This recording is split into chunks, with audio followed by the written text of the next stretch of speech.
Good morning, world. First, I would like to wish everybody a happy holidays, happy Kwanzaa, happy Hanukkah, and Merry Christmas, and also Happy New Year. I know this is a weird topic to bring up on this day, but I'm actually sitting here watching the R. Kelly special on Netflix, and this is the second part. I watched the first one of Surviving R. Kelly with the women that spoke about it. Now I'm watching the one where the family is speaking, R. Kelly's family is speaking, and after viewing some of these episodes, and also I'm gonna explain some of my history, but I don't know. I'm that type of person when things happen. I don't do the he say, she say stuff. I like to find out from the source or their family or something of that sort to figure out exactly what's going on with that person. And I grew up on R. Kelly. I grew up on this music. Matter of fact, I lost my virginity I gave up myself to some of his music.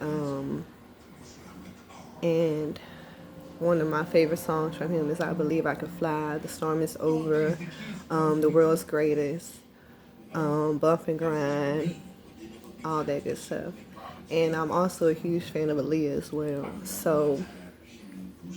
And I cried when she passed. But being fans of both people, and I know he's in jail at this point, but I try to understand the history of a person or their mind frame or what made them do certain things. Because I believe certain things happen in your life because of something that has happened in your past. And now that I'm watching these episodes, I understand what he did to these young women, these little girls, these underage children. And yes, he was wrong. But now that I watch this, I see that this man got raped from a child to the age of 14 repeatedly, over and over from a grown man. He got raped by another man. And I can imagine how that would feel for a man because I'm not a man, I'm a woman. But I have been a victim of rape. I got raped at a young age from a person who now I'm not going to speak of, but I was close to them and I viewed them as a family member. And just being a victim of rape is not a good feeling, especially if it's your virginity that was taken, and that's what happened with me. And being a woman and have a man to take your virginity to be raped is one thing, you understand, because you, as a woman, you have that fear that you might end up pregnant or you might catch something from that person or something of that sort. But for a man to be raped by another man, that's something I would never understand. Ooh, that rhyme. But it's something I would never understand because I'm not a man.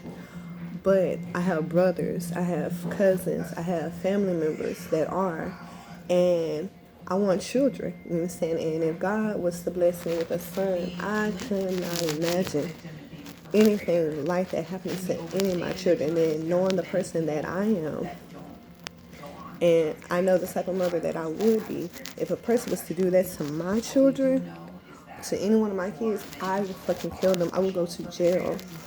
But I would have to work on my child's mental because of the fact that what people don't realize, it's not just a sexual act. It's not just something physical. It's something that bothers you mentally, physically, and spiritually. Because what people fail to realize is when two people exchange any type of bodily fluids from saliva to sex to anything of that sort, even a touch, you touching the next person with your fingertips alone, that's exchange of soul ties.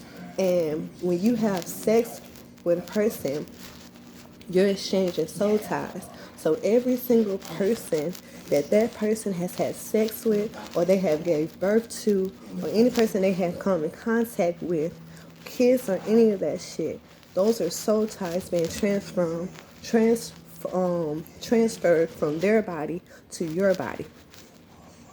So if you're a 7-year-old child and you never had sex a day in your life, but a grown-ass man or woman was to have sex with you, every single person that they have had sex with, every person they have kissed, every person they have performed oral on, every person they have touched, those are soul ties.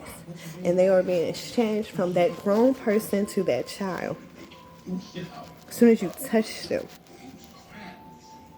And then now that child has to live with all those soul ties into that one body for the rest of their life until they cut those soul ties. And if you are not religious or you didn't grow up in church or you don't know anything about that, you're not going to know how to cut those soul ties out of your fucking life. And I had to do that. I got raped at the age of 11. You know what I'm saying? I was told I got raped at an early age before that, before I can even think about sex. So those were things that haunted me throughout my whole life. And now in my 30s, I have learned, because thank God that I have a relationship with God. And also, I grew up in church, and I know the Bible, and I know other things of that sort. I've done my research that I know how to cut those soul ties, to free myself and be one again. But that shit is a fucking burden. You know what I'm saying? Those are like demons and shit going into your body. If that person is not a good person, or the person whoever they done fuck with is not a good person, that shit haunts you. Like, this shit is fucking real, people. It's super fucking real. And this is why it's not good to do that type of shit. Real talk, it's better to stay a virgin, be celibate, or anything of that sort or whatever. That way you can save not only yourself, but also save your fucking family. This shit is deep, people. Super deep. And y'all really, truly, truly need to do your research. But the reason, like I said, I'm mentioning this because I'm sitting up here and I'm watching this R. Kelly documentary. And like I said, I'm a fan of R. Kelly. I grew up on him. I grew up on his music. You know what I'm saying? And it's like, I've always tried to understand, you know what I'm saying? Like, I'm not that type of person to just victim blame. Oh, you're a sexual predator.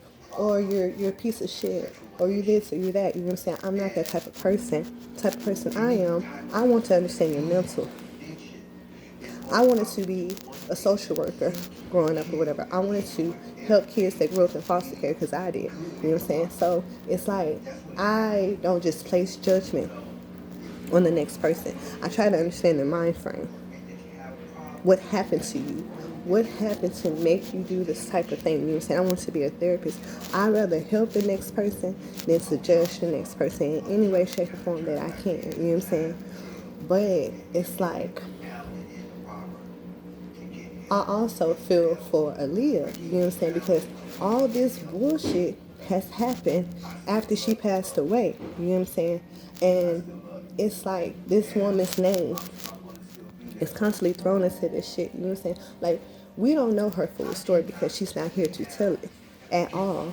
But at the same time, it's like, okay, we don't know what all she agreed to do, you know what I'm saying, even though she was a child. And it probably wasn't even her, it was probably her parents, you know what I'm saying. I'm not saying this them at all. I'm just saying we don't know the full story. And me, I'm the type of person, you know what I'm saying, like, I love Aaliyah, like I said, I'm a huge fan. I hate the fact that on this documentary that they're showing us that she's not able to speak her half on what happened to her, you know what I'm saying, because I feel like if she truly was having a problem with him while she was living, because she stopped dealing with him when she signed on to, what was that record label, Background or Blackground or something like that. When she signed to them, when she started working with Timberland and them, I think she cut her ties, her contract or whatever with R. Kelly, because she stopped doing music with him and she stopped speaking of him. But it's like, you know, and she started progressing in her music and in her career, you know what I'm saying? She started doing movies like Romeo Must Die, Queen of the Dam, all that good shit, you know what I'm saying? And it's just like, why did they have to wait till after she passed to do all this stuff, you know what I'm saying? Because it's like every time y'all mention her name, you know what I'm saying? Y'all don't know if that stuff, you know what I'm saying, is messing with her family or her spirit or whatever the case might be. So it's like we need to think about that. Or whatever. People are so quick to make a profit. Like, don't think that these people that are doing these documentaries is not making no type of money off of these people's name.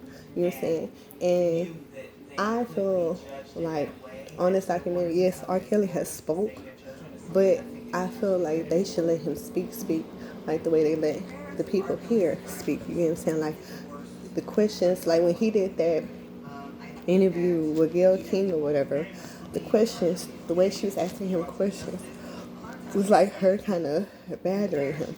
And I feel like they should have just done something like this, put him in front of the camera, and just let him speak his life story from the time he was born or started doing music or whatever the case might be, or whatever he's been through. Let him speak from his own mouth. Let us hear it from the horse's mouth himself. But y'all just so quick to throw a black man in jail, you know what I'm saying? And it's like, why wait all this time? You know what I'm saying? Like, the same thing with Bill Cosby. It's like, y'all let these people live their lives, have these long, successful careers, and then all of a sudden, boom, 30 years later, oh, you're going to go to jail now because it's something you did 20 years ago. To me, that's ridiculous. You know what I'm saying? If you're going to commit a person for a crime, get them at that point in time when they committed the crime. But, yeah, I'm trying not to get emotional, you know what I'm saying? Because, like I said, I've been a victim of rape. So it's like, I feel for those girls, but I also feel for R. Kelly as well, you know what I'm saying? Because, like I said, as a woman, I would never understand how it is to be a man and to have another man to take your virginity, you know what I'm saying? And then it's just like, thinking about that, shit, this man probably barely hung around niggas. Or he probably didn't want certain man in the age bracket to be around his ass, you know what I'm saying? But it's like, what I'm trying to figure out is, okay, you are Kelly, why young girls? That's the only thing I was trying to figure out, like, why they gotta be babies, you know what I'm saying? Like, 20, 21 on up, you know what I'm saying? You are a grown man, you're fucking R. Kelly, you can get any fucking woman, why these children? That's the only thing that I would want to ask. That's it, that's all. You know what I'm saying? Like, what you do sexually, that's your business. You know what I'm saying? The only thing I would want to know is why kids. You know what I'm saying? To me, though, when I watched this documentary, it's not like he didn't forcefully rape these girls. Their parents or themselves decided to be intimate with this man. You know what I'm saying? That's a little girl stepping into a grown woman's position. Real nigga shit. Like, real nigga shit. You put yourself in a woman's position when you decide to have sex with a grown ass man. And growing up with brothers, you know what I'm saying? And I'm a big sister. You know what I'm saying? I have a little brother. And I also have a big brother. But I've seen females throw themselves at niggas just because they got some money in their pocket, or because they could sing, or because they could dance,